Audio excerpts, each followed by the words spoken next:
को ये भी ध्यान में रहना चाहिए कि एक आपने अखिलेश की सरकार भी देखी थी। देखो, पूर्णमासी को नमन करने का मजा तब तक नहीं आता जब तक आपको अमावस्या की अंधेरी याद ना हो। उजाले का मजा तब तक नहीं आता जब तक आपको अंधेरे की त्रासदी ना पता हो। मैं आपको बताना चाहता हूं, यही अखिलेश था ना जिसने बनारस के ब्लास्ट, लखनऊ का ब्लास्ट, ये वाराणसी का ब्लास्ट, इनके सारे ब्लास्ट के आतंकवादियों को छोड़ने का प्रस्ताव बनाया था। बनाया था कि नहीं बनाया था? बनाया था कि नहीं बनाया था? ये किसके दोस्त हैं? आतंकवादियों के दोस्त हैं या देशभक्तों के दोस्त हैं? ये देशद्रोहियों के दोस्त हैं।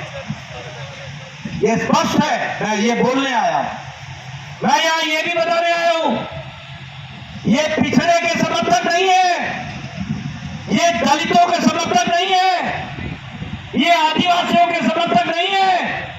ये आदिवासियों के आरक्षण पर, दलितों के आरक्षण पर और पिछड़ा वर्ग के आरक्षण पर डाका डाल करके धर्म के नाम पर आरक्षण लाना चाहते हैं। धर्म के नाम पर आरक्षण। बोलो, ऐसे लोगों को आने दोगे क्या? जरा जोर से बोलो, ऐसे लोगों को आने दोगे क्या?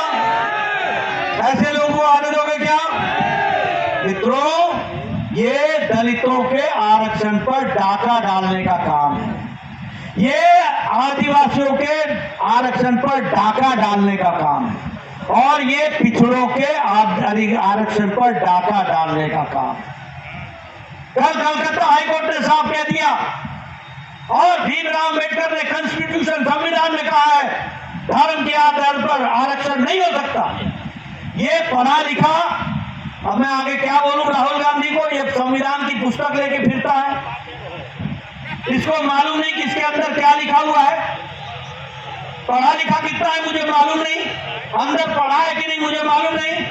भीमराव अम्बेडकर ने कहा है संविधान के अंदर धर्म के आधार पर आरक्षण नहीं होगा और ये पिछले दरवाजे से आपके आरक्षण पर डाका डाल करके धर्म पर आरक्षण लाना चाहते हैं।